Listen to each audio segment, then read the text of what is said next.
അധ്യാത്മരാമായണം യുദ്ധകാണ്ഡം. സുഗ്രീവന്റെ വാക്കുകൾ കേട്ട് ശ്രീരാമൻ മുമ്പിൽ തൊഴുതു നിൽക്കുന്ന ഹനുമാനോട് പറഞ്ഞു, ലങ്കാപുരത്തിലുള്ള വിശേഷങ്ങളൊക്കെ നീ ഒട്ടും മടി കൂടാതെ എന്നോട് പറയണം. ഇത് കേട്ട ഹനുമാൻ അത്യധികം സന്തോഷത്തോടെ ശ്രീരാമനോട് പറഞ്ഞു, സമുദ്രമധ്യത്തിൽ ഉയരം കൂടിയ ത്രികൂടപർവ്വതമുണ്ട്. അതിന്റെ ഉപരിതലത്തിൽ ലങ്ക സ്ഥിതി ചെയ്യുന്നത് പ്രാണഭയമില്ലാത്ത ആളുകൾക്ക് സ്വർണ വിമാനം പോലെ കാണാൻ കഴിയും. 700 യോജന വിസ്താരമുള്ള ലങ്കാനഗരിക്ക് ചുറ്റും സ്വർണ മതിൽ കാണാം.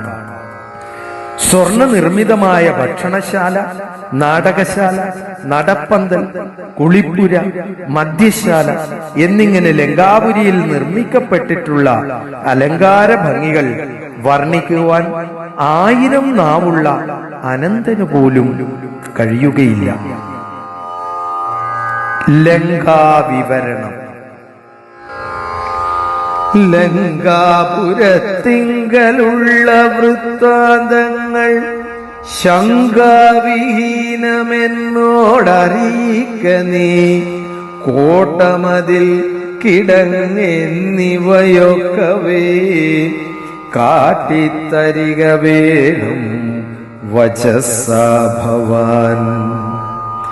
എന്നതു കേട്ടു തൊഴുതുവാദാത്മജൻ നന്നായി തെളിഞ്ഞുണർത്തിച്ചരുളീടിനാൻ. മധ്യേ സമുദ്രം ത്രികൂടാചലം വളർന്നത്യുന്നതമതിൻ മൂർധനീലങ്കാപുരം. പ്രാണഭയമില്ലയാത ജനങ്ങൾക്കു കാണാം കനകവിമാന സമാനമായി. വിസ്താരമുണ്ടെഴുന്നൂറു യോജന പുത്തൻ കനകമതിലതിൻ ചുറ്റുമേ.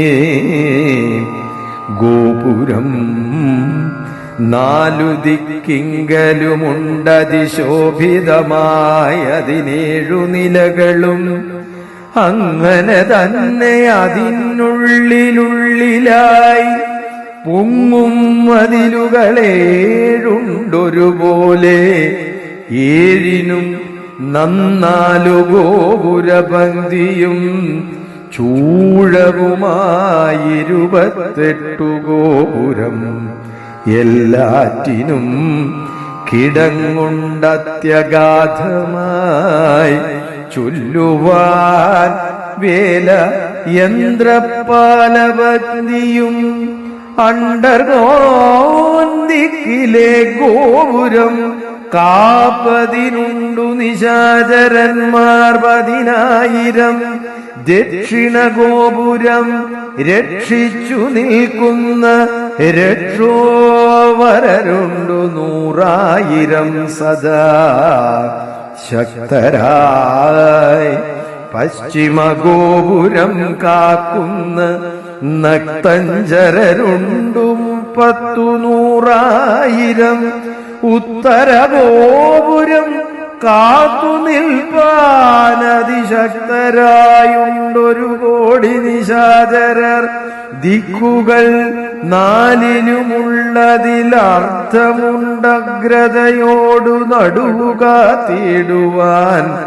അന്തഃപുരം കാപ്പതിനുമുണ്ടത്ര പേർ. മന്ത്രശാലയ്ക്കുണ്ടതിലിരട്ടി ജനം. ഘാടക നിർമ്മിത ഭോജനശാലയും നാടകശാല നടപ്പന്തൽ പിന്നെയും. മജ്ജനശാലയും മദ്യപാനത്തിനു നിർജ്ജനമായുള്ള നിർമ്മലശാലയും. ലങ്കാവിരചിതാലങ്കാരഭേദമാതങ്കാപകം പറയാവല്ലനന്ദനും.